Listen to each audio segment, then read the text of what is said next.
Vocês vão ficar aí no chat, ou melhor, eu vou esconder vocês. Vocês podem ficar à vontade aí, tá? E aí depois eu leio. Fazer a exposição. E hoje a exposição vai ser a proposição.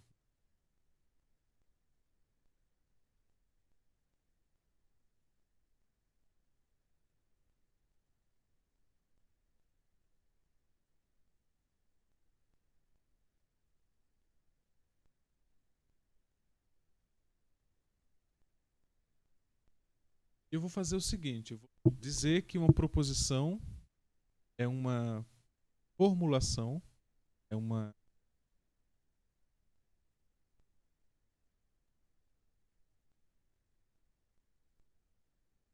formulação de quê, né? Formulação de argumento. E essa formulação ela é feita de tal modo que a gente pode pegar, por exemplo, suponha que seja aqui o conjunto de todas as proposições, eu posso definir uma função desse conjunto das proposições no conjunto formado por 0 e 1. De tal modo que, dada uma proposição qualquer, eu vou poder pegar, eu estou definindo a função φ.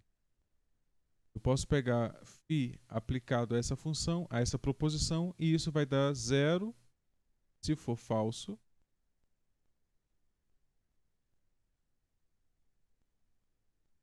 e 1 se for verdadeiro.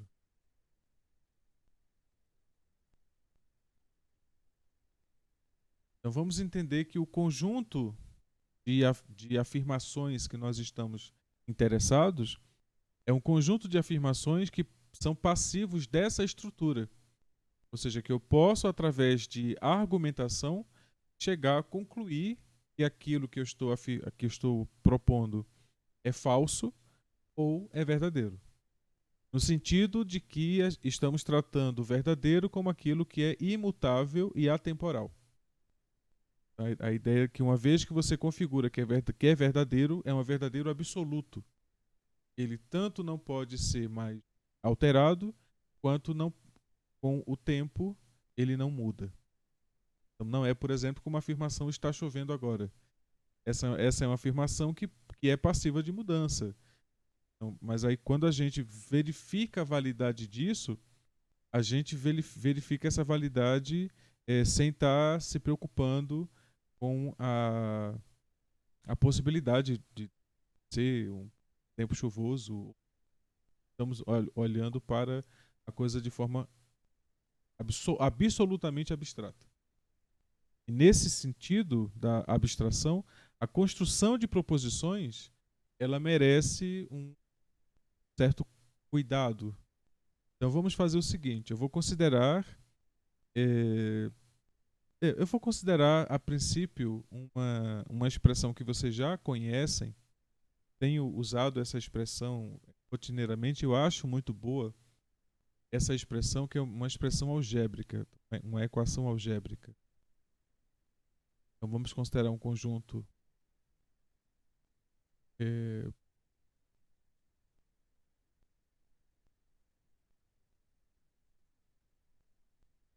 pois bem, então considerando uma equação algébrica, eu vou considerar uma equação que seja do tipo a quadrado b e c igual a zero. Então essa é uma equação canônica, nós compreendemos como sendo uma equação de grau 2. E sabemos que existe solução para essa equação desde que A, B e C satisfaçam uma certa desigualdade. Mas antes de... Isso seria o conteúdo do teorema de Bhaskara.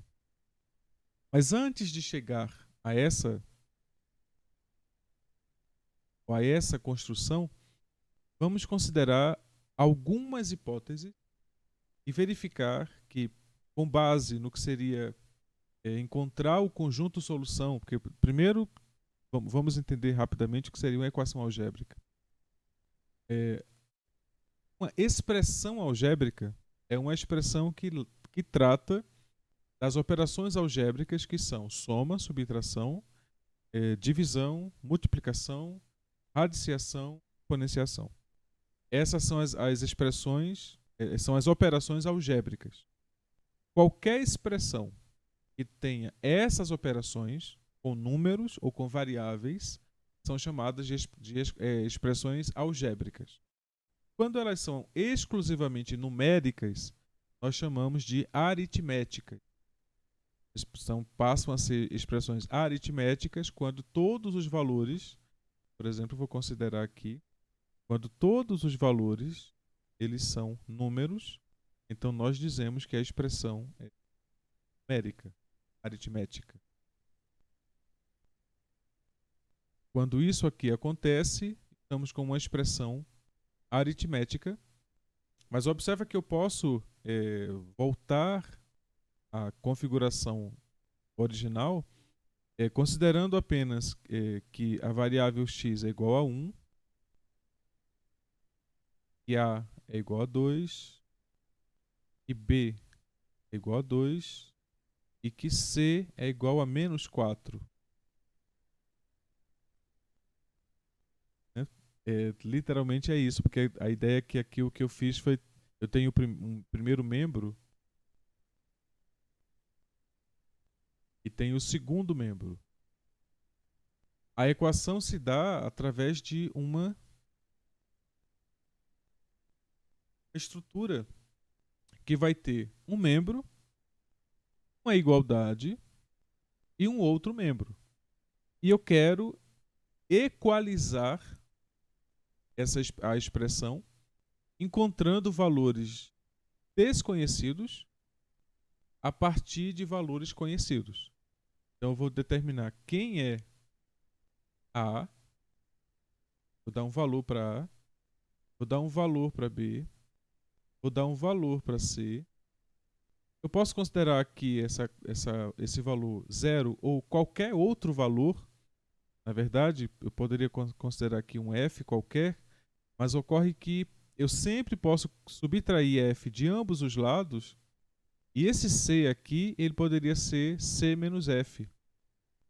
Por isso que toda a equação de grau 2 pode ser escrita genericamente, colocando desse lado aqui sempre o zero, porque se não for zero, eu posso pegar o valor que está aqui e subtrair do c, e aí eu chamo isso aqui agora do novo c. Então sempre posso colocar o zero ali, sempre que eu quiser.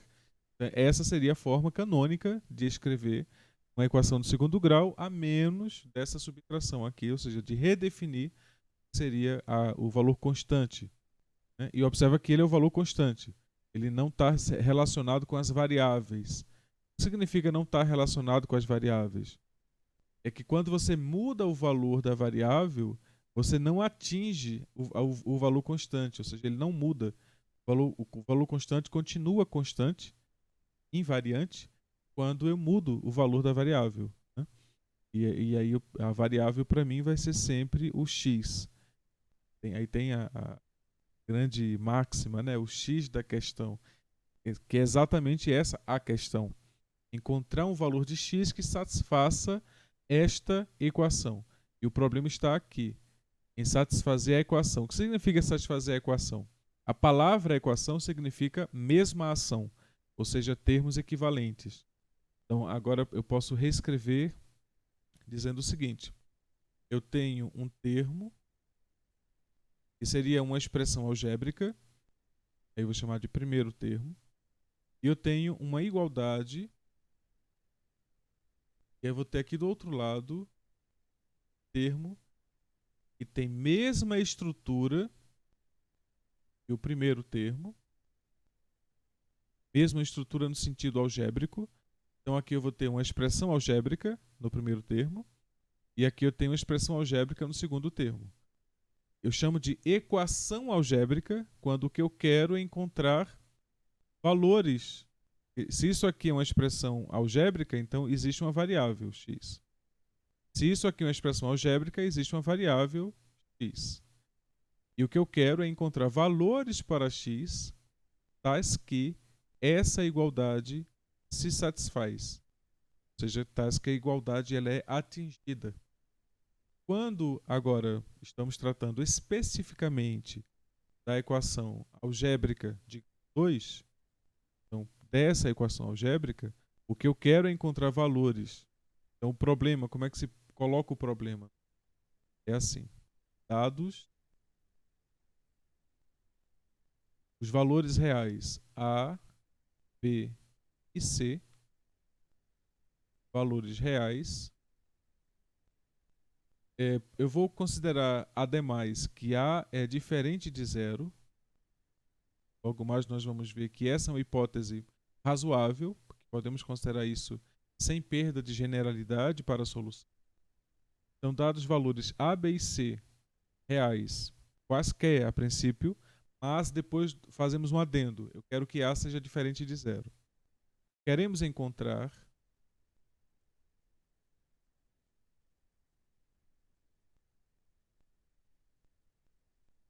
valor real x tal que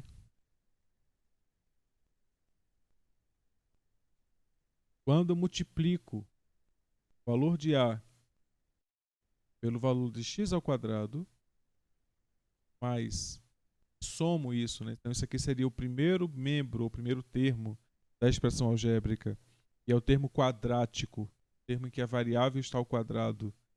E aí eu vou somar ele ao termo linear, que é o termo em que a variável está elevado a 1, mas c vezes o termo constante. No futuro, vocês vão observar que isso aqui é o termo em que a variável está elevado a zero. Eu quero igualar isso a uma constante. Já disse, essa equação é equivalente à equação ax² mais bx mais c igual a f. E f é um número real qualquer, porque eu posso reescrever isso aqui como ax² mais bx mais cf igual a zero. E aí eu vou agora e chamo isso aqui c barra. Então agora eu volto a ter a equação na forma original canônica. Essa seria então a forma canônica.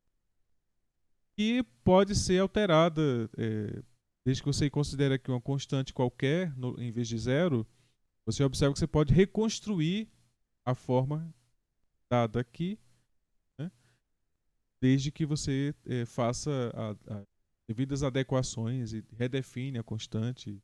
Isso não vai dar nenhum problema algébrico. O fato é o seguinte, a solução dessa primeira equação, ela, os valores de x, né, que satisfazem essa equação serão, estamos procurando valores reais que satisfazem a equação, né? E eu quero pelo menos um. Quando eu coloco o problema dessa maneira, significa que eu quero determinar que existe solução para a equação. Então, o que eu quero, propósito, né, é escrever conjunto solução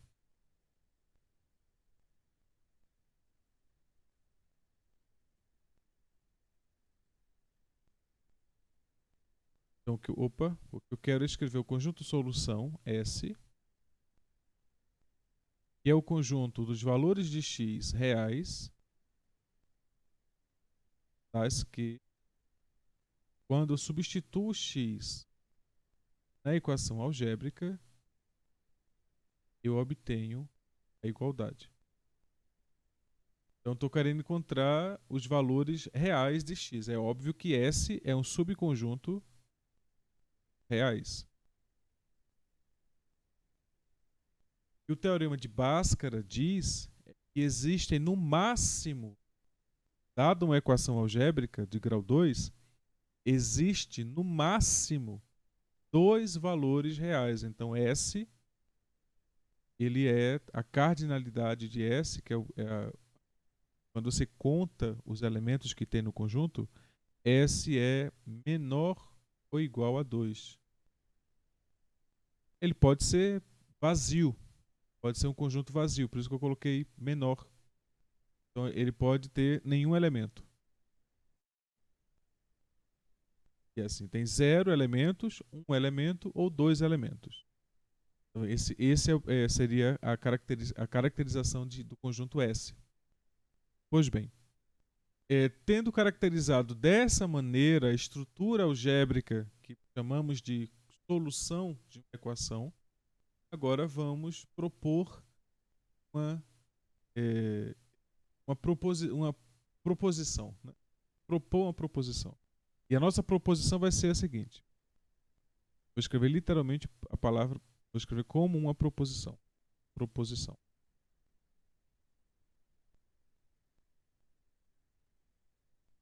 Se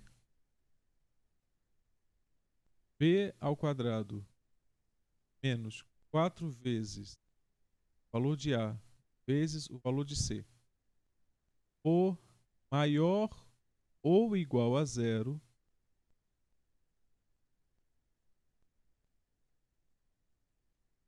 a equação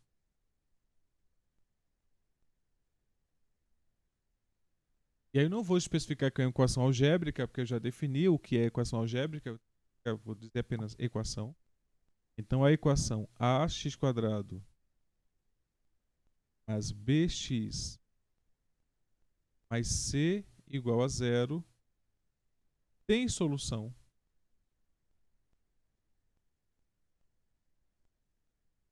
real.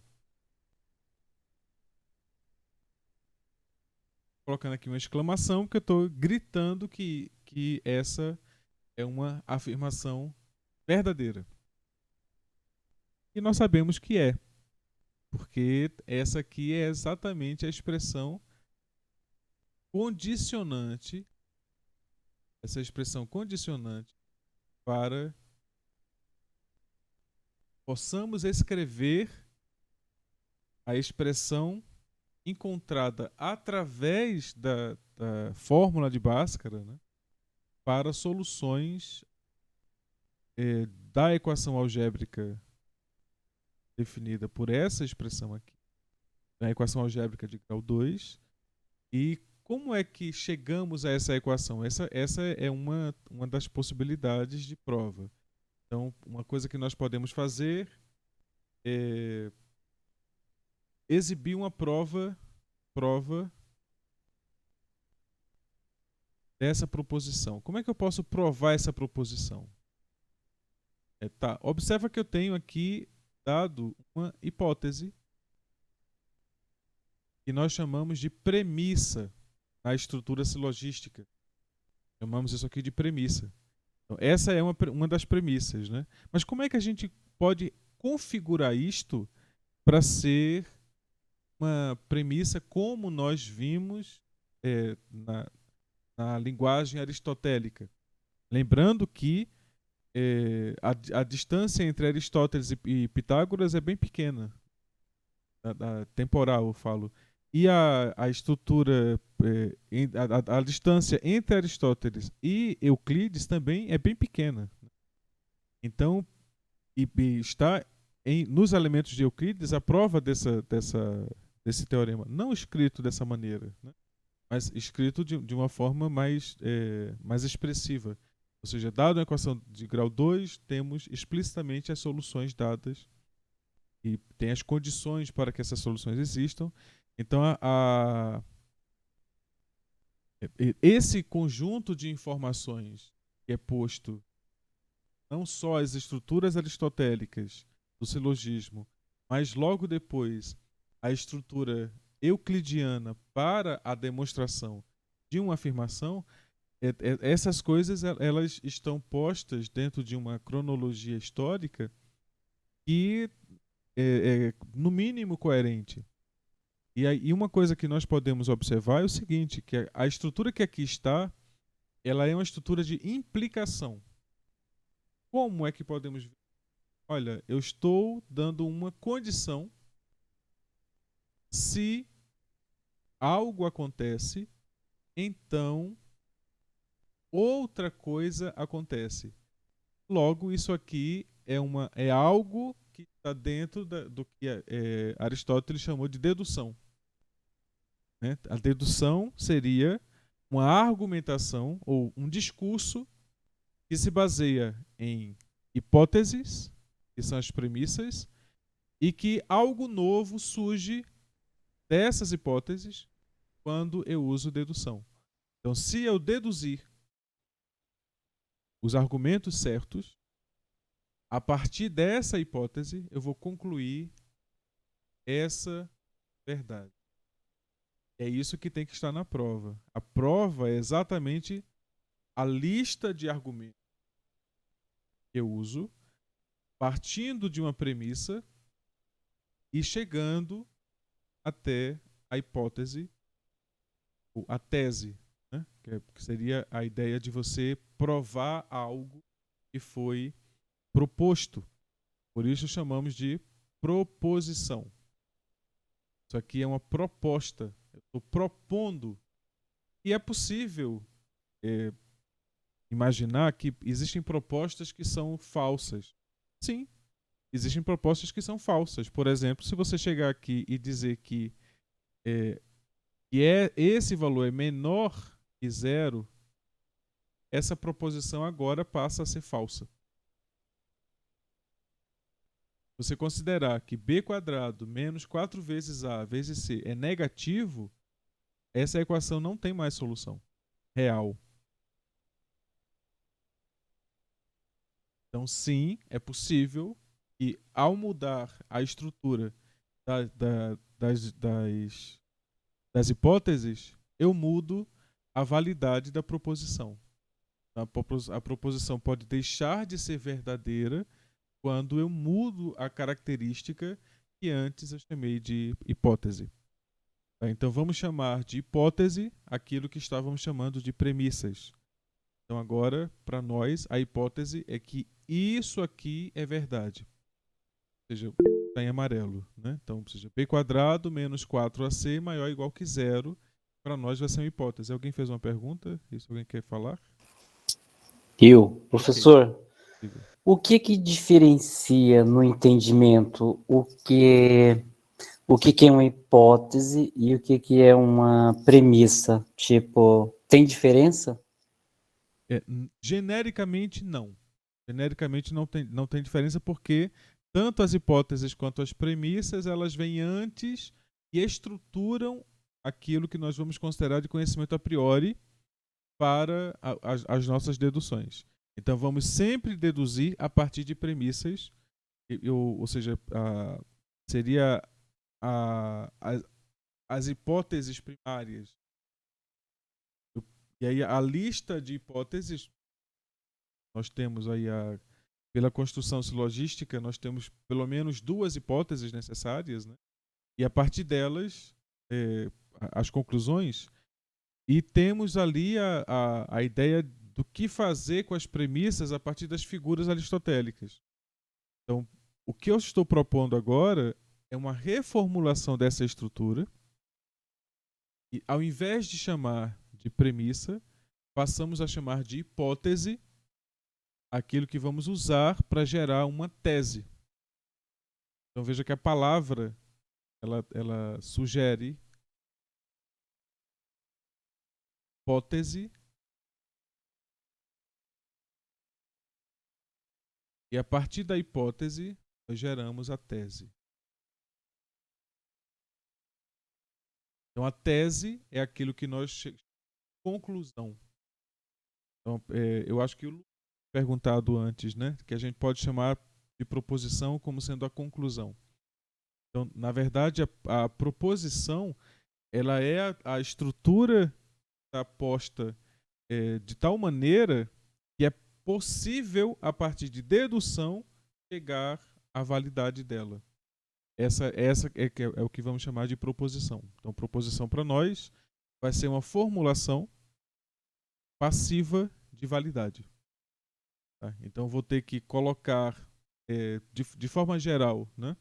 Eu vou ter um conjunto de hipóteses e vou ter consequências para essas hipóteses que eu vou chamar de tese.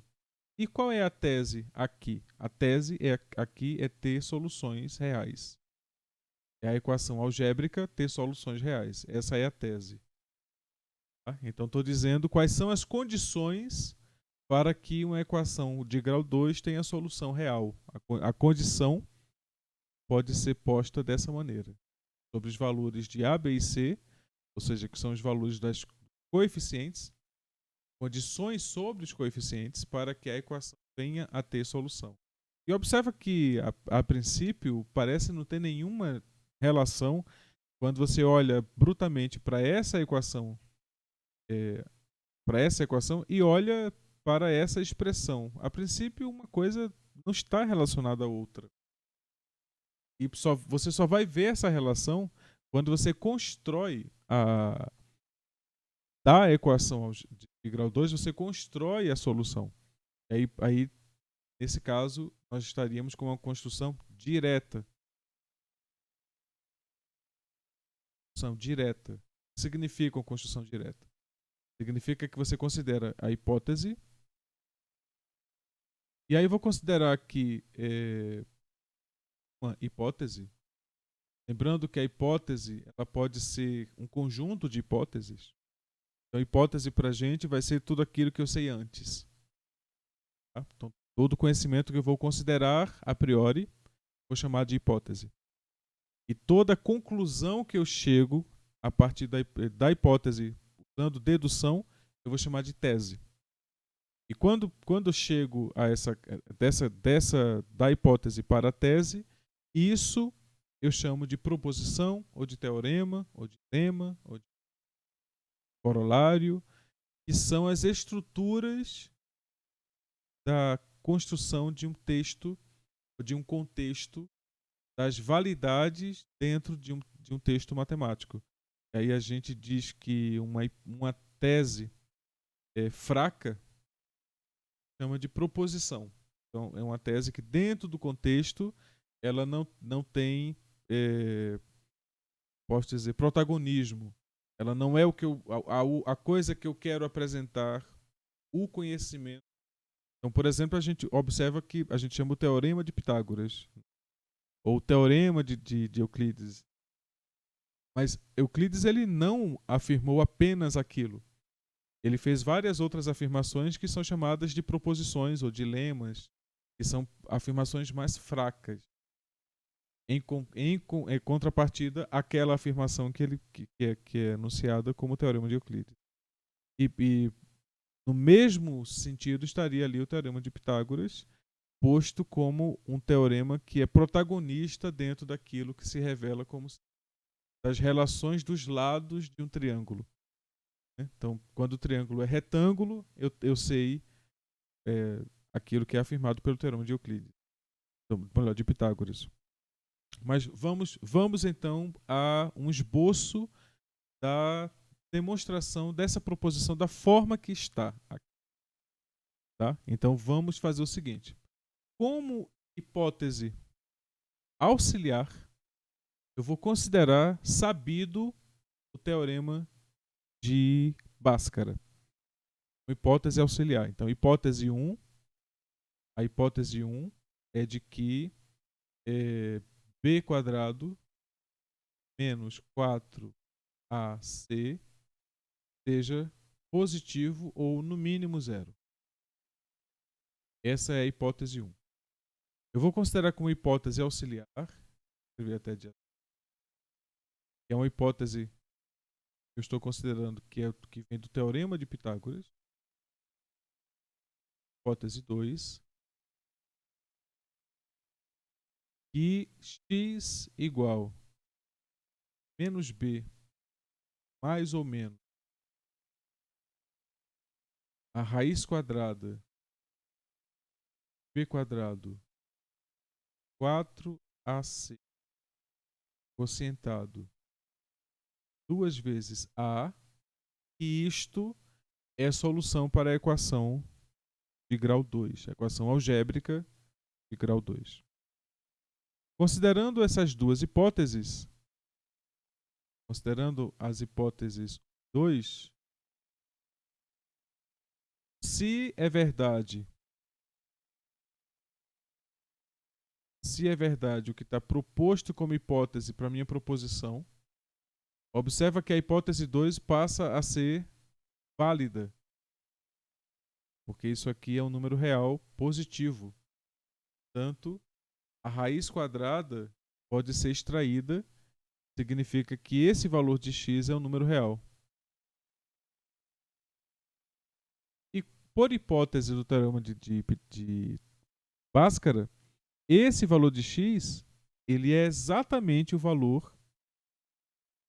E se eu considerar a multiplicado ao quadrado desse valor somado a b multiplicado a esse valor somado com c, isso vai dar precisamente zero.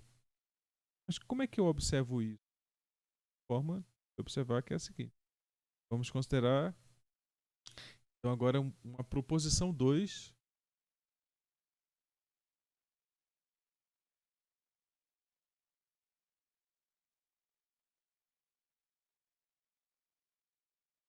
Vou considerar o seguinte. Se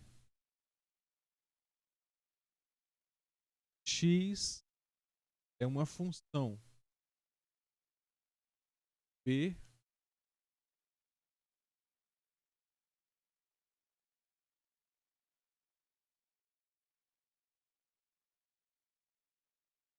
valor de b de a e de c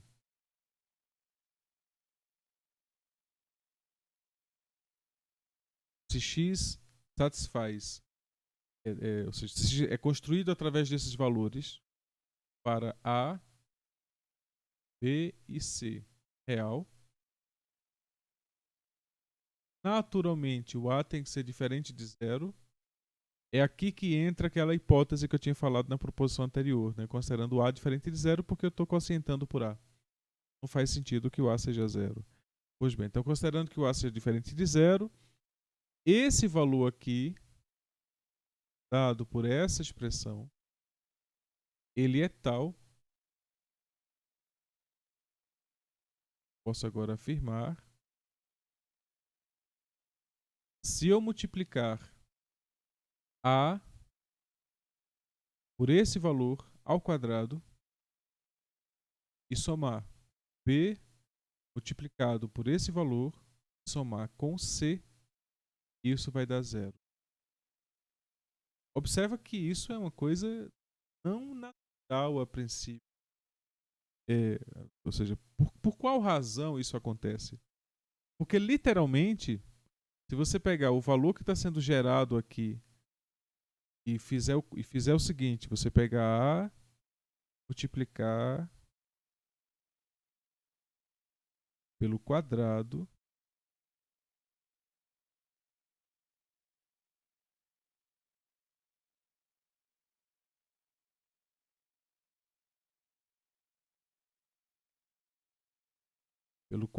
desse número mais b multiplicado esse número.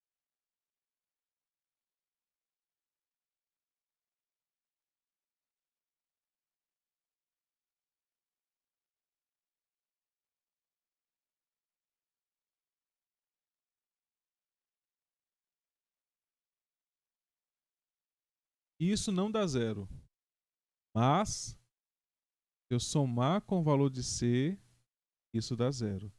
Então, uma coisa intrínseca que eu observo aqui é que essas duas primeiras somas têm que dar precisamente o simétrico de c. Então, isso aqui dá exatamente menos c. Essa seria um lema que eu poderia afirmar. Ou seja, se você pegar essa expressão aqui, somado com essa expressão, vai dar exatamente menos c, porque quando eu somar com c dá zero. Né? Então, essa é uma das questões. Então, o que está sendo afirmado aqui pela proposição 2 é que se o x, a variável a ser descoberta, ela foi escrita dessa maneira para todo a, b e c real, e a diferente de zero, então essa equação aqui vai dar zero. Observa que eu não estou falando nada sobre o fato disso aqui ser positivo ou no mínimo zero. Mas o fato de eu estar considerando que x tem essa expressão e que isso aqui vai dar zero, não está relacionado com o fato de que esse número x é real. Em nenhum momento eu disse que o número x é real. E eu não preciso corrigir. Porque é verdade da forma que está afirmado. Porque mesmo que x não seja um número real, isso aqui vai dar zero. Porque no máximo, se ele não for real, ele é complexo. E não me interessa se ele é real ou complexo. Posso colocar a proposição dessa maneira, dizendo que se essa expressão aqui é o que realiza o valor de x para essas escolhas de A, B e C, simplesmente considerando A diferente de zero, então eu tenho que essa equação aqui se anula. Ou seja, essa expressão aqui vai dar exatamente menos C e isso vai dar zero. A com C vai dar zero. Pois bem, é fato isso. E como é que eu provo isso? Literalmente fazendo as contas. Por isso é uma prova construtiva.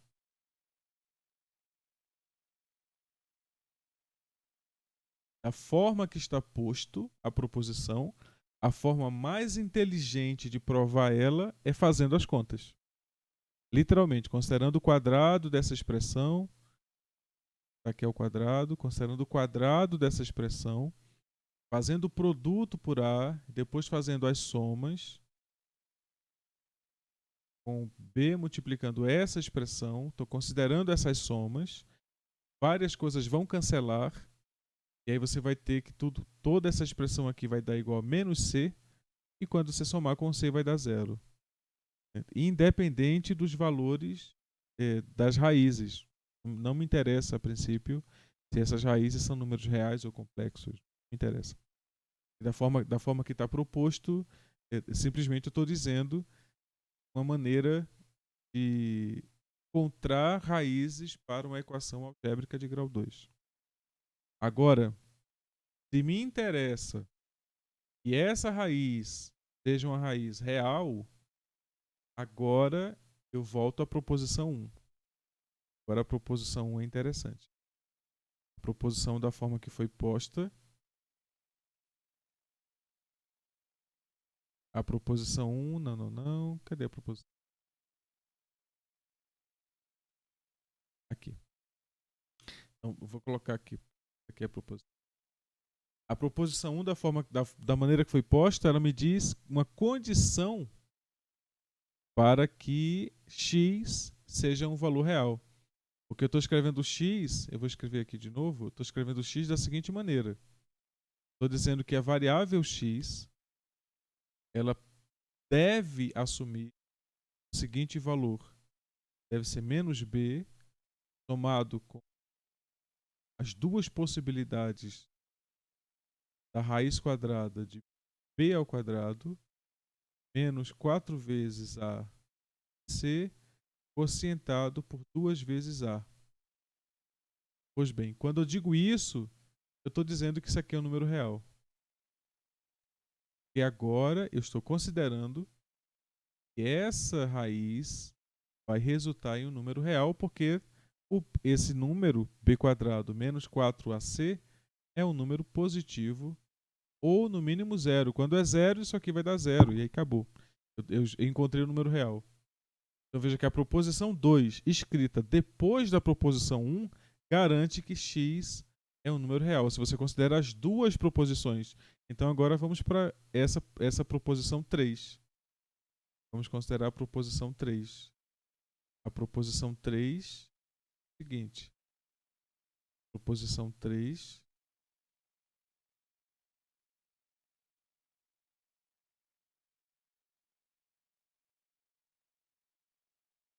Se b quadrado menos 4 vezes a vezes maior ou igual que zero, e x é igual a menos b mais ou menos raiz quadrada b quadrado menos 4c tentado por 2 vezes a. Então veja que aqui eu tenho duas hipóteses. Então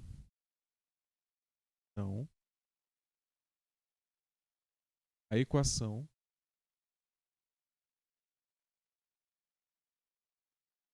que é a x quadrado mais bx mais c igual a zero tem solução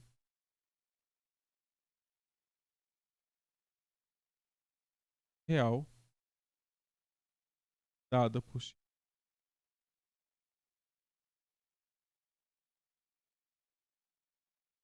Ou seja, esse número aqui é solução desta equação aqui. E depende exatamente dos valores de A, B e C, que são, assim, considerando que A, números reais, quaisquer, e agora que A é diferente de zero. Agora observa que essa primeira hipótese diz que esse número aqui é real. Esse x aqui é real. Então, quando eu considero as duas hipóteses juntas, eu estou considerando valores, soluções reais para a equação algébrica de grau 2. Então, estou considerando que isso aqui é o que está sendo procurado. Então, eu posso afirmar, dadas duas hipóteses, que é a primeira hipótese,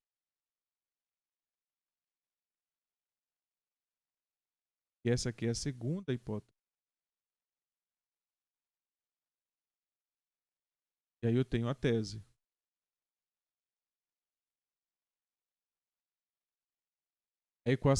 A tese seria a equação que é dada por essa expressão tem solução real dada por x. Eu quero concluir. E como é que eu provo isso? Até o momento, a gente está com argumentos que estão se complementando, mas a prova em si não foi posta, né? Então vamos provar. E não vamos provar dessa maneira. Vamos provar considerando o seguinte. A ideia, a princípio, seria: você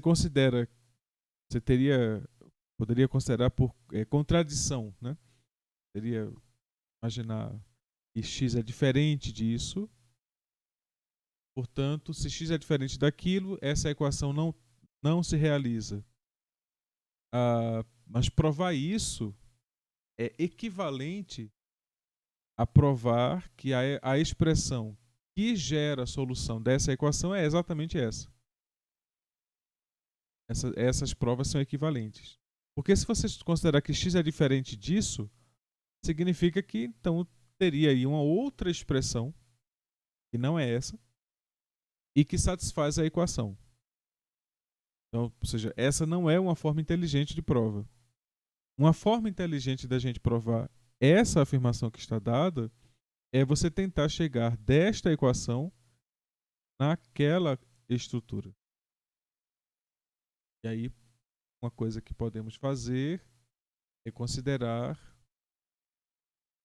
a seguinte estrutura de prova. Mas eu consigo fazer relativamente rápido e simples. Então, eu tenho aqui ax² mais bx mais c igual a zero.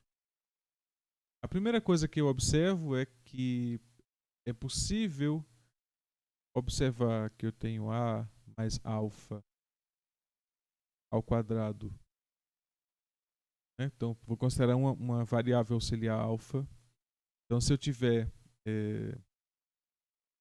isso aqui, eu vou ter a ao quadrado mais 2 vezes alfa mais alfa ao quadrado. Então, vou considerar... desculpa. Antes disso, desconsiderem isso aqui por enquanto. Eu vou voltar a uma estrutura parecida com essa, mas eu vou fazer o seguinte. Como A é diferente de zero, as contas vão ficar mais simples se eu dividir tudo por zero, por A. Dividir tudo por zero é complicado. Divido tudo por A.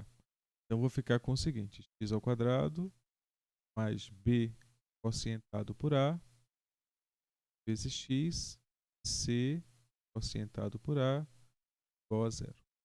Tá? Até esse momento, a única coisa que eu usei foi aquela condição lá de que A é diferente de zero.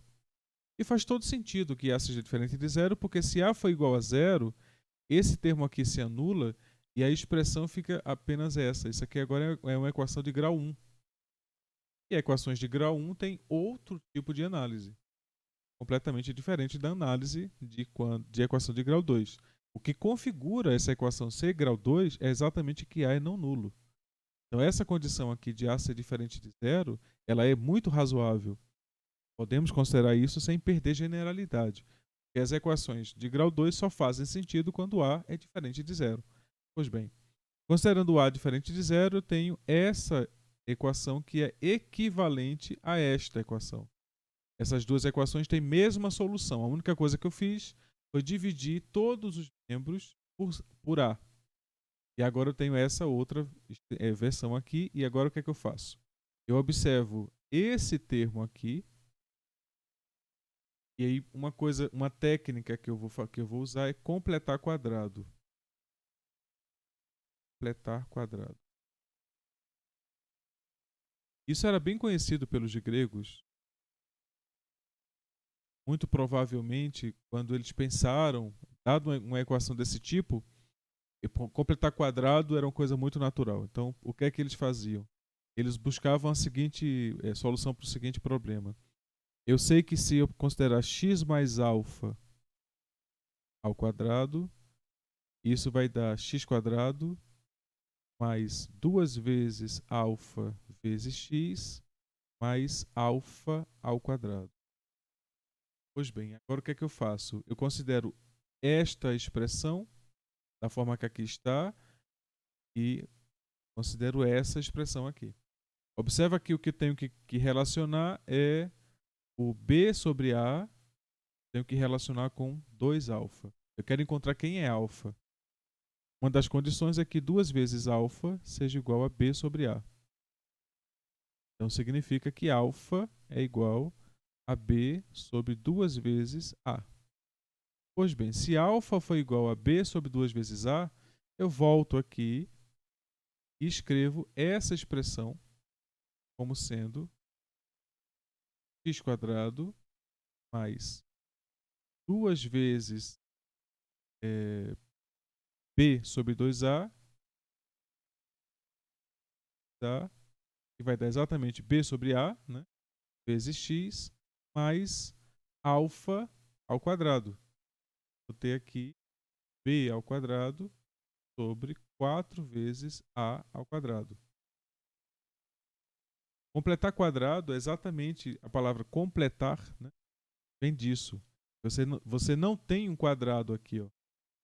Tem o x quadrado mais b sobre ax. Falta o último termo, que seria exatamente este, que eu acabei de descobrir.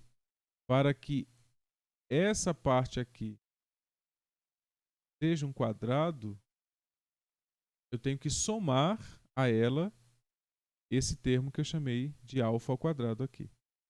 Então, dessa expressão aqui, vai surgir quadrado b, tá? Então, eu somo e subtraio essa expressão aqui. Então, eu vou somar b quadrado 4 quadrado e subtraio. Eu quero manter a equação. E aí o que resta agora é o c sobre a. Somo c sobre a. E isso aqui é igual a zero. Ou seja, o que eu fiz até agora foi considerar a equação, dividir tudo por a. Depois eu completei quadrado. E encontrei qual é o termo que, somado a essa expressão aqui, vai fazer com que eu tenha um quadrado perfeito. E agora o que é que eu faço? Eu uso o fato de que isso aqui é um quadrado perfeito. Isso aqui é exatamente x. O termo que aparece ao quadrado é esse aqui, né? B ao quadrado sobre 4 ao quadrado. Eu quero considerar esse termo para somar aqui, ou a metade desse, de B sobre A. Então, é B sobre 2A ao quadrado. Observa que se eu tomar o quadrado disso aqui, vai dar exatamente essa expressão aqui, né? Agora eu vou e somo com o que restou aqui, que é... Eu vou mudar a ordem aqui. C sobre A menos B quadrado 4A quadrado. Tudo isso tem que ser igual a zero. Então eu quero encontrar agora, veja que o problema mudou. Agora eu quero encontrar o valor de x tal que essa equação seja igual a zero. Para A, B e C, e A naturalmente diferente de zero, né? Da forma que aqui está. Agora, o que acontece é que eu posso reescrever essa equação usando o fato de que do outro lado tem um zero. Então o que é que eu posso fazer? Eu posso fazer assim. X mais B 2 vezes A quadrado igual ao inverso disso aqui, né? Então fica agora B ao quadrado sobre 4 ao quadrado menos C sobre A. Seria o equivalente à equação do grau 2. O valor de x que satisfaz essa equação é o mesmo valor de x que satisfaz a equação de grau 2. Pois bem, então agora eu tenho dois termos e uma coisa que eu quero agora, eu tenho aqui um termo ao quadrado, né? Para que os números sejam reais, eu quero que esse termo aqui seja positivo. Eu quero que isso aqui seja positivo. B quadrado sobre 4A ao quadrado menos C sobre A. Eu posso fazer a soma dessas frações. Isso vai dar exatamente 4A ao quadrado, B ao quadrado, 4C.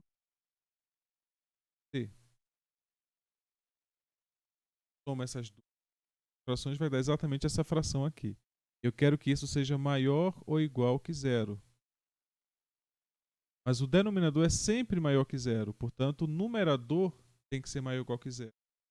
Então, é daqui que a gente conclui B ao quadrado 4 vezes tem que ser maior ou igual que zero.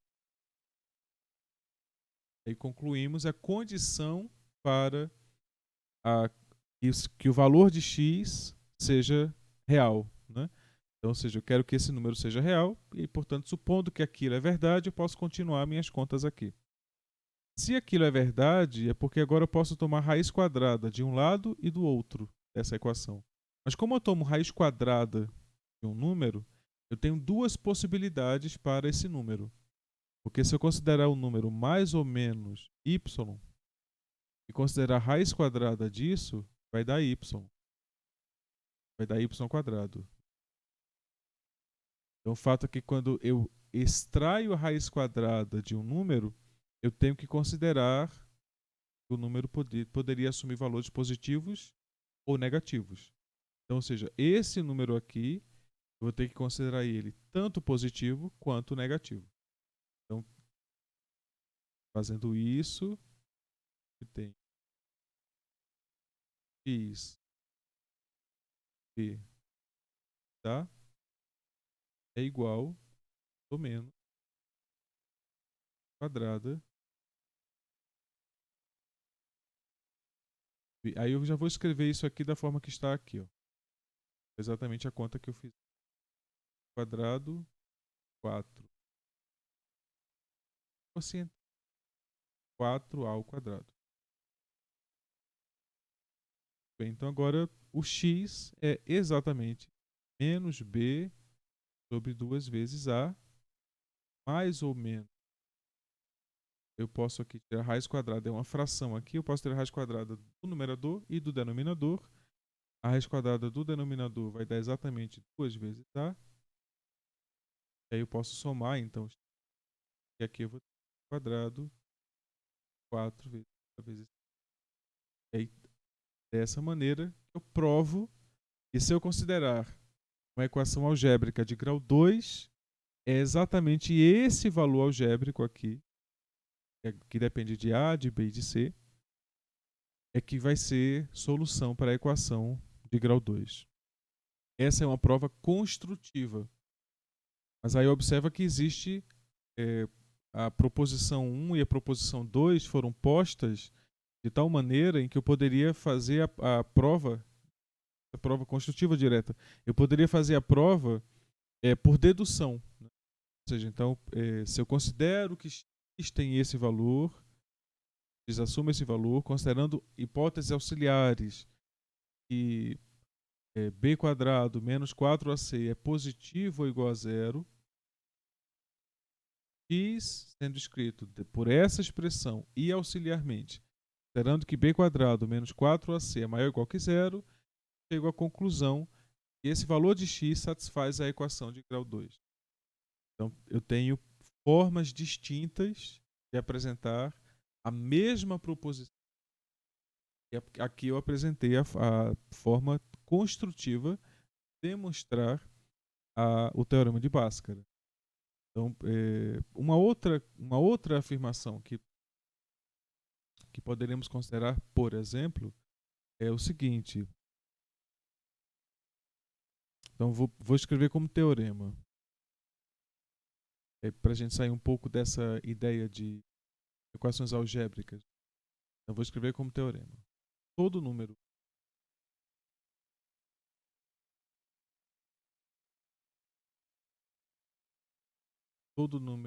par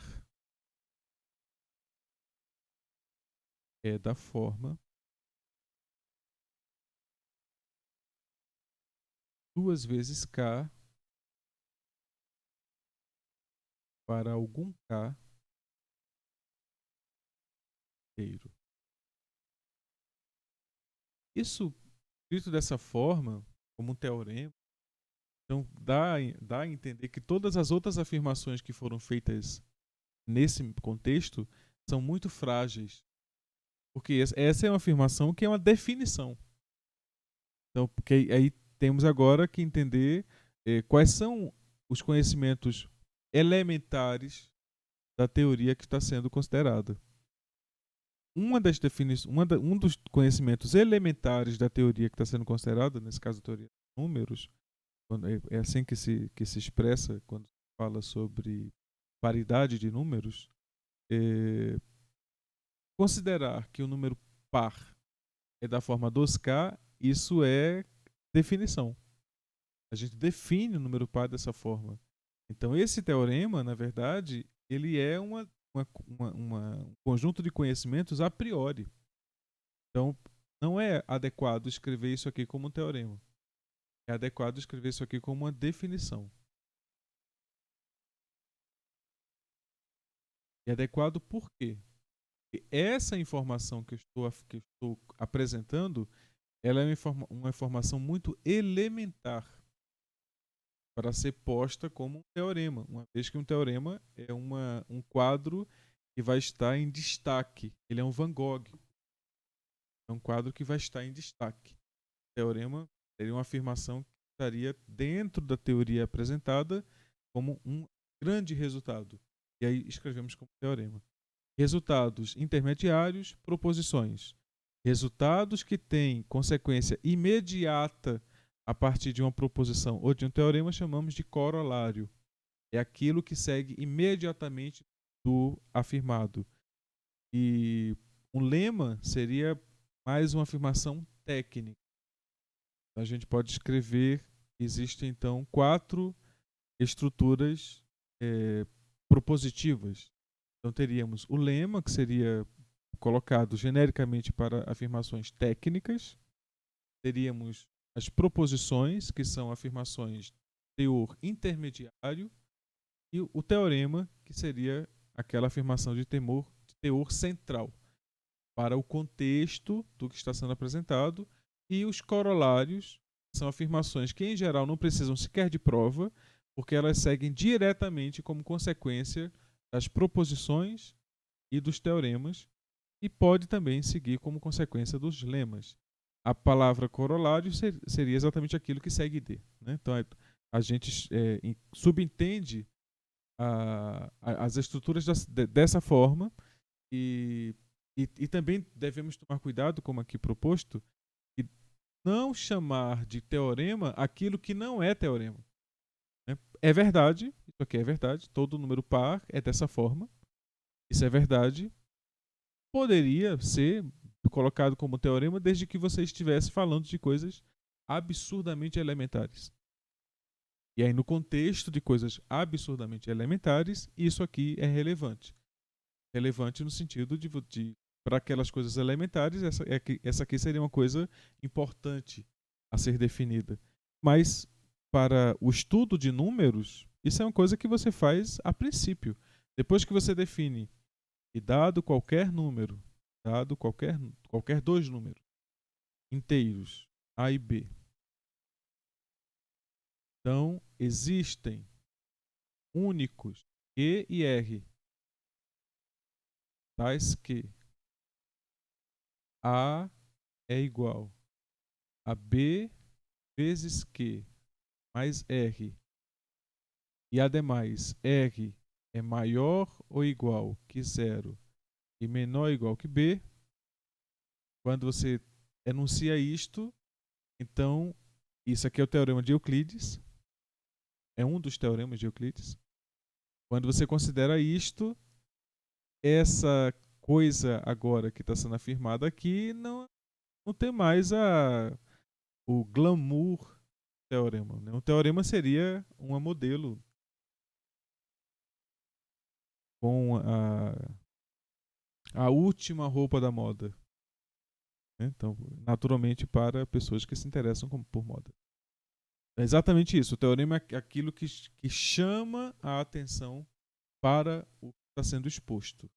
Né? E a proposição, basicamente, podemos entender proposição como teoremas mais fracos, né? Mas não menos importantes, mas simplesmente eles são postos como teoremas mais fracos, são protagonistas, são ali coisas que estão entre os bastidores, e os lemas eles são as coisas técnicas, como por exemplo cadeiras, mesas, livros para uma biblioteca. São lemas.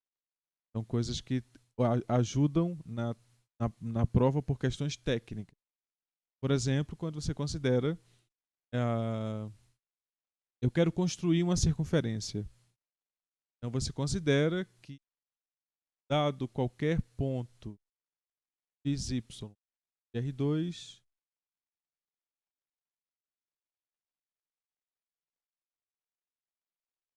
você considerar x quadrado mais y quadrado igual a r ao quadrado, será esta a equação para qualquer r real. Então, o conjunto dos pontos, solução dessa equação, o conjunto dos pontos x, y satisfazem essa equação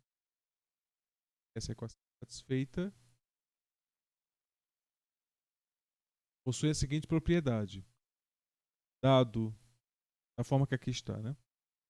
Esse conjunto possui a seguinte propriedade: para todo ponto P do conjunto S,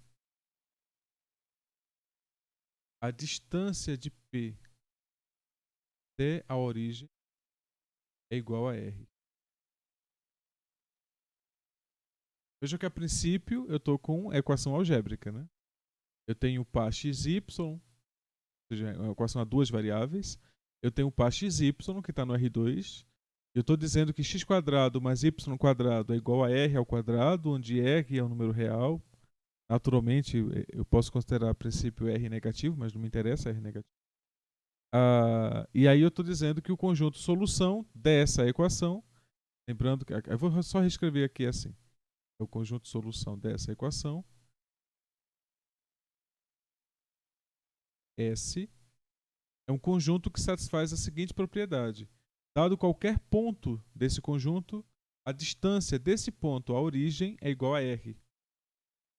E aí eu tenho uma implicação gráfica, métrica. Se eu quiser construir o conjunto S, basta eu considerar a origem e o conjunto dos pontos P que distam R da origem. E é exatamente assim que a gente define de forma geométrica qual é o conjunto que chamamos de circunferência. É o conjunto dos pontos que distam uma constante da origem. Ou, genericamente falando, dados dois pontos, P e Q, fixado a distância desses dois pontos, conjunto que seria equidistantes P a Q, fixado P, eu fixo um dos pontos, então se eu fixo P, o conjunto dos pontos que é equidistante a P, e a distância é D, vai ser exatamente a circunferência dos pontos centrados em P. São todos os pontos Q e a distância P a Q vai ser D. Aí, genericamente, seria isso aqui. Né? E é claro que a equação para essa circunferência é diferente da equação para essa circunferência. A equação algébrica associada aqui é diferente. Porque você pode considerar aqui que o eixo coordenado está aqui. Então você pega as coordenadas P. E aí você teria aqui XP, YP. E um ponto qualquer distante D, ele estaria. Você pode fazer a seguinte referência. Origem. E aí pega essa distância. E agora faz, chamamos de translação. Você translada a origem para o ponto P. Fazer isso é dizer então que o eixo coordenado ele estaria aqui. Mas se o eixo coordenado está centrado no ponto P, quem é o zero? O zero agora é o P, são as coordenadas de P. Então significa que eu quero pegar um x, que nessa equação aqui, o x agora seria x menos xp. A equação agora ficaria x menos p mais y p ao quadrado igual a d ao quadrado. Essa agora é a equação algébrica associada a essa circunferência aqui, que é o lugar geométrico dos pontos equidistantes de P. Então vejam que existe aí uma que é dada para uma afirmação que foi proposta. E as equações algébricas que são encontradas são equações algébricas que têm que ser interpretadas. Eu vou concluir por aqui a exposição e vou abrir para as suas dúvidas. Antes de dúvidas, vamos para um questionário. O que vocês entenderam, né? De 1 a 5. Então coloquem aí o quanto vocês entenderam. De 1 a 5. Um pouco e 5 muito.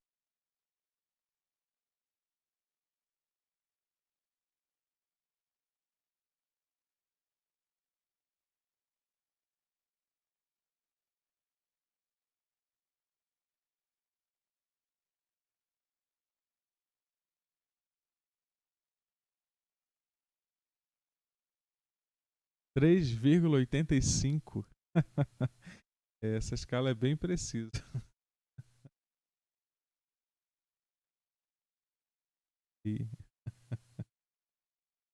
Esse número periódico aí, Alex, foi bom. Aí pi, vem alguém com pi?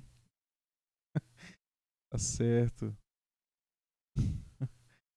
Mas bem, então, quanto ao método, então vamos agora de 1 a 3, porque aí 1, ineficaz, 2, regular ou 3, eficaz. 1, 2 ou 3.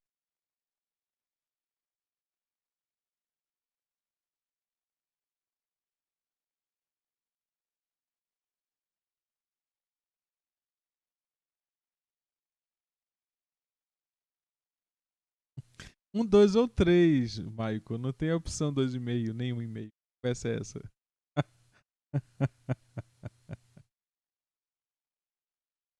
Ok, então vamos para quem conseguiu entender e para quem conseguiu método, então não tem o que corrigir, né? Mas então alguém poderia falar, alguém que colocou, por exemplo, a nota 1 sobre o método, poderia explicitar por que é que o método não funcionou? Poderia dizer por que acha que o método não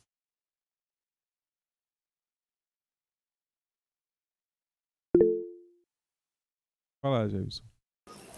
Professor, eu não sei se a pessoa consegue explicar por que que não entendeu. Porque. E aí eu não sei, tipo assim, eu sei que o método que foi passado, eu não entendi. Agora a razão, o porquê, se o defeito é no método ou se o defeito é no meu grau de entendimento, eu não, infelizmente, eu não sei explicar para o senhor aqui. Mas de uma coisa eu tenho certeza, eu não entendi. Ok. Então, eu vou passar muito tempo de exposição. Depois de muito tempo de exposição, ficou meio perdido do conteúdo. Ok. Vocês acharam que foi muito tempo de exposição?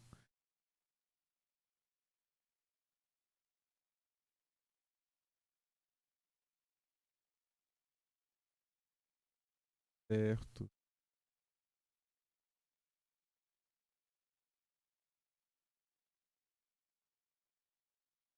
As aulas ficam gravadas, Tailane. Eu estou gravando a aula. Aqui eu vou provar que eu estou gravando. Aqui, ó, estou gravando a aula. As aulas ficam gravadas. E aí eu coloco as aulas em uma playlist no YouTube. Vocês têm acesso a essa playlist. Eu posso colocar a aula lá e colocar o link na... Você não sabia disso, Tailane? é, e aí vejam bem, então eu vou tentar fazer uma pequena justificativa, é, vamos lá, para o método, né? Bom, primeiro, eu preciso usar de um método abstrato da forma que eu estou aplicando, porque vocês precisam sofisticar a linguagem que vocês estão acostumados a usar. Então, por exemplo, eu estou falando de coisas que vocês tecnicamente já conhecem, uma equação de grau 2. Né? Tecnicamente vocês já conhecem uma equação de grau 2. O que potencialmente é novo é a forma de usar a equação de grau 2 como um instrumento, como uma ferramenta algébrica e como algo usado para expor o que é uma proposição. Né? Eu não sei se ficou claro isso. Que eu usei da equação algébrica de grau 2 para apresentar uma proposição e apresentar formas distintas de proposições e que cada uma delas possui uma forma específica de prova. Ou seja, existe ali um método de prova específico para cada tipo de proposição que eu apresentei. É... Eu não sei se eu acho que não diretamente, mas indiretamente sim, porque no livro do Bianconi tem métodos de demonstração e ele apresenta lá, por exemplo, a regra do terceiro excluído, que é uma hipótese a princípio sem a qual a gente não faz lógica de primeira ordem, que é o fato de que a gente só considera verdadeiro ou falso. Não existe talvez, entendeu? Não é probabilístico. Então, ou é verdadeiro ou é falso. É a regra do terceiro excluído. Então, uma sentença ou é verdadeira ou é falsa. Você prova que é falso ou prova que é verdadeiro. O seu argumento tem que chegar a uma dessas conclusões. Por isso que eu falei lá que a gente vai considerar o conjunto das proposições, de todas as proposições, e tentar aplicar uma função, que seria uma função de validade, que vai entregar verdadeiro ou falso, né?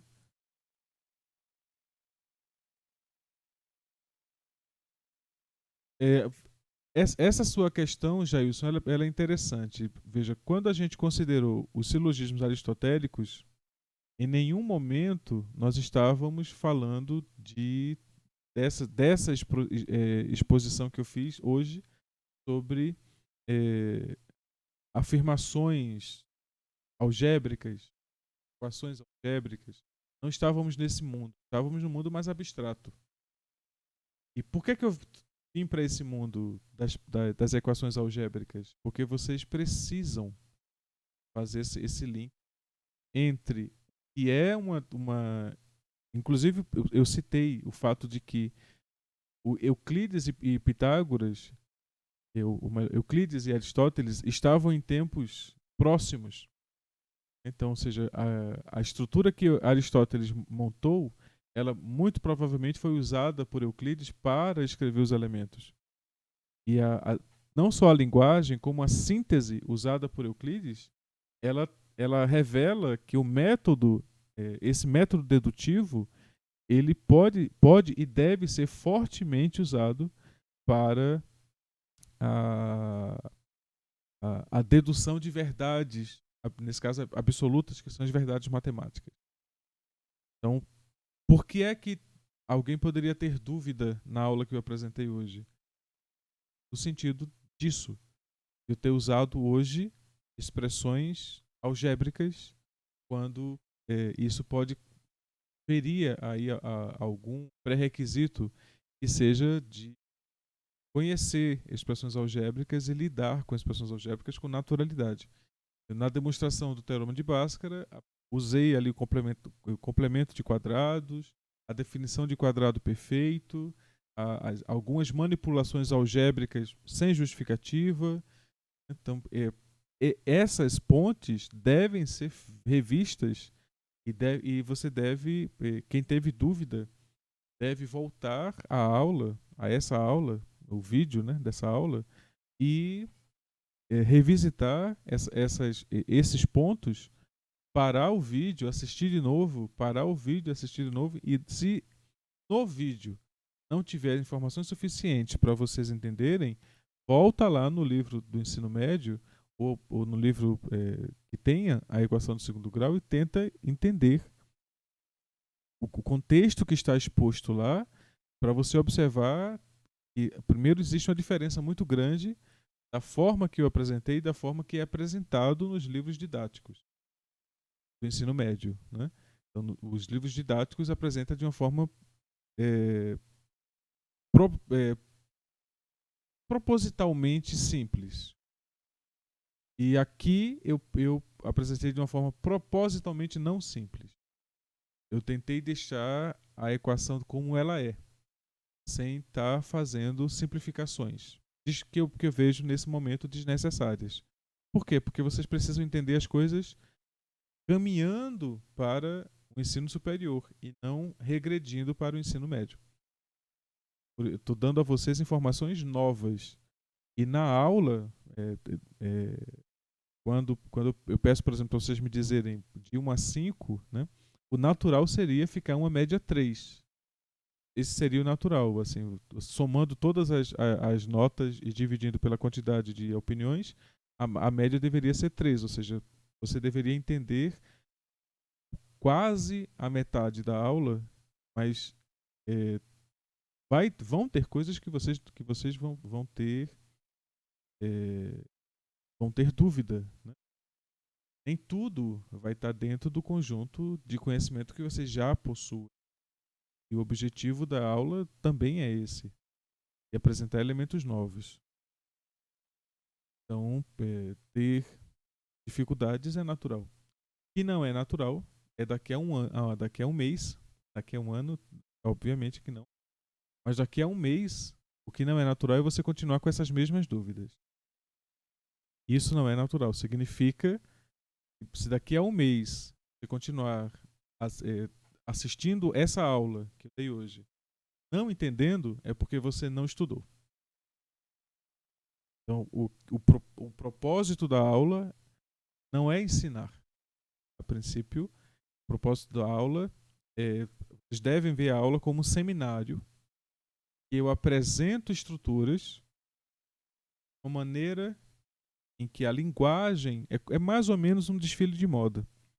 Então, o que é que vocês devem aprender da aula? A linguagem que eu estou usando, as ferramentas que eu estou usando, as definições que eu estou usando, os exemplos que eu estou usando, o tipo de dificuldade que eu estou apresentando nas demonstrações, as técnicas algébricas, a linguagem simbólica. Então, não é necessário. Vocês não precisam aprender 100% do que eu falei da forma que eu falei. Existem outros vídeos que vocês podem assistir que falam das coisas que eu falei. Existem textos que vocês podem ler que falam das coisas que eu falei de outra maneira. Muito provavelmente deve satisfazer essas dúvidas. Mas o que vocês devem observar é que depois da aula é imperativo que vocês estudem. Vocês assistam a aula, que vocês pensem sobre a aula, que vocês pesquisem sobre a aula. Por isso que depois da aula eu passo uma atividade para vocês responderem usando os conhecimentos que foram apresentados na aula. Tá? O que não é esperado é que eu peça uma atividade sobre coisas que eu nunca apresentei. Isso é uma coisa que vocês não podem aceitar. Eu não posso pedir de vocês algo que eu nunca dei. Pode falar. Helena? Professor, boa noite. Boa noite. Seu som tá baixo, viu? Deixa eu aumentar.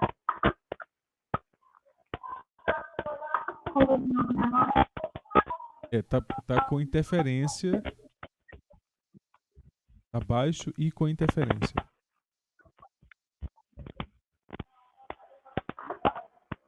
Alterar aqui. Melhorou? Como o Henrique falou, você tem como digitar? Talvez fique melhor, fique mais rápida. Sim. Calma aí. Ok.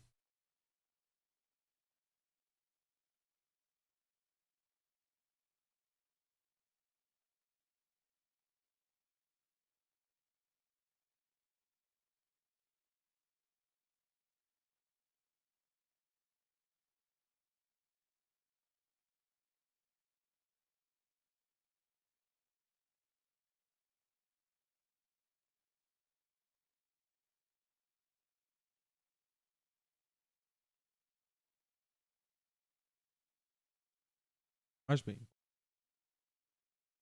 Escreve. Mais alguém tem alguma pergunta a fazer?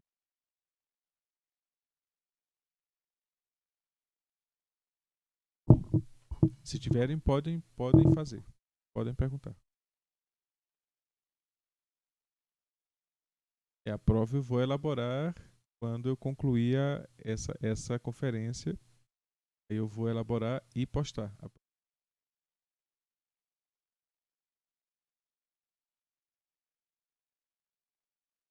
Lembrando que a prova de hoje é relativa às coisas que eu apresentei hoje. Tá? Então, é possível, por exemplo, que eu peça para vocês demonstrarem algumas questões matemáticas. Elaborem provas para problemas matemáticos. E eu considere que sejam simples. E aí o objetivo vai ser o argumento que vocês vão usar. Vou colocar o problema. Você deve ter chegado depois, Thiago. As avaliações vão ser a seguinte: a cada mês nós vamos ter 3 encontros e entregas, né, toda semana para esses encontros, e depois de um ciclo nós vamos ter um último encontro, uma última entrega, que é o que vai acontecer, por exemplo, nessa semana. Passar hoje uma atividade que você vai entregar na próxima semana até às 6 da noite da segunda. E essa vai, junto com as entregas que vocês já fizeram, essa entrega final vai ser a entrega em que eu vou fazer a primeira avaliação.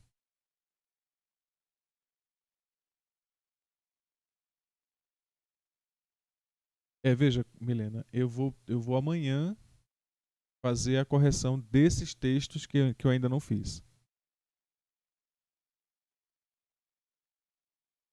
Então, até amanhã vocês vão ter a entrega desses textos que eu ainda não corrigi.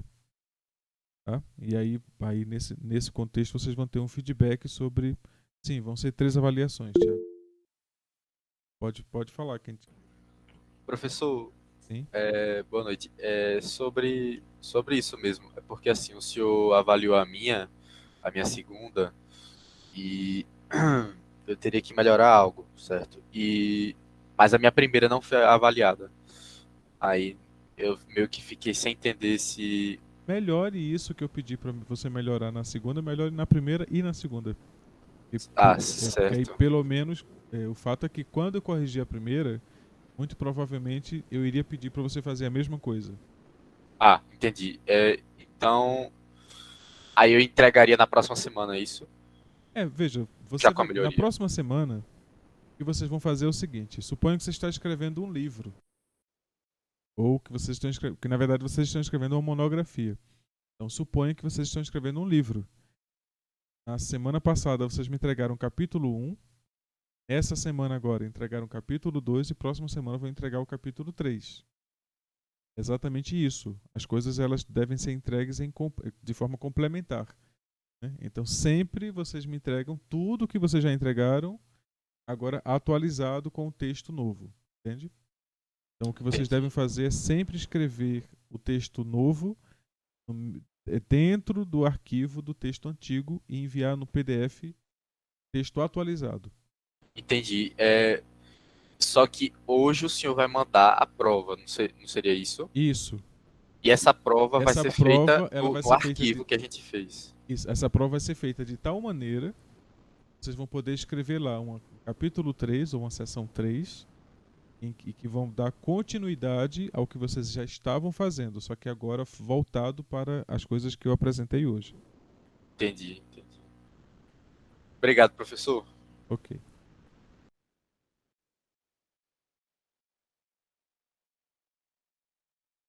Outra oportunidade para avaliação. Essa é uma boa pergunta, Milena. O fato é que, a princípio, eu não estou dando outra oportunidade para as pessoas que eu já li. Porque aí eu estou fazendo a avaliação por entrega. Então, você entregou a primeira vez, vou dar uma nota para aquela entrega. Na segunda vez, eu vou dar uma nota para a segunda entrega. E aí, o que está sendo avaliado é o que você entregou individualmente. Tá? Então, agora, para essa terceira prova, quando eu vou avaliar tudo, tá? Como de forma uniforme. Então, amanhã vocês vão ter o feedback dessas partes que vocês me entregaram. E aí, depois disso, vocês vão ter a. Sim, eu vou postar a prova ainda hoje, já. E aí, depois disso, vocês vão ter uma resposta sobre o todo, né? Na próxima. É o que vocês vão entregar na próxima segunda.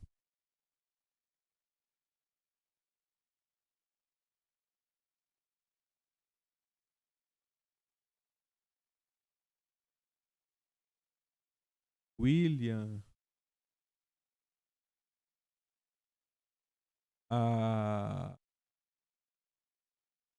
Vamos lá. Como fica a divisão das notas? Ok. No princípio, o fato é vocês entregaram duas entregas, vão entregar a terceira, né? Então eu vou juntar as 3 notas, gerando uma nota ponderada. Porque eu vou considerar que a prova que vocês vão entregar de hoje para a próxima semana, que ela vai ter um peso maior do que as entregas que vocês fizeram até agora. Até porque ela vai ter uma dificuldade maior. E aí eu diria que ela equivale, aproximadamente a 40% ou 50% da nota, e as duas entregas seria o complementar. E aí é quando vocês vão ter gerada a primeira nota. Eu vou inclusive colocar essa nota no SIGA. Isso já seria a primeira VA, sim.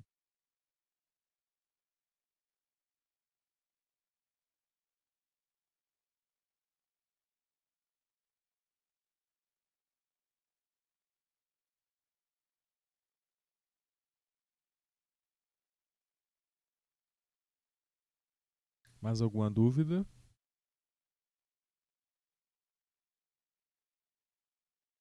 A nota final ela vai ser considerando todas as três provas, né? Eu dividi em três partes, mas lembra que no final das contas,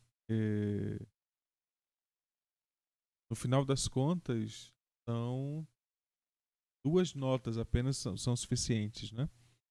Então dessas três partes aí eu vou considerar duas notas e fazer uma média dessas notas.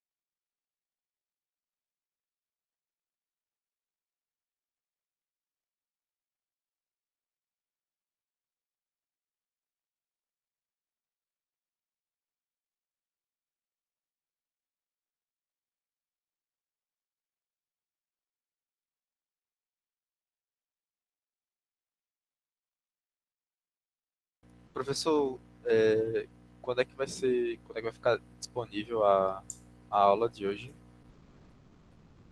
Logo mais, vou concluir agora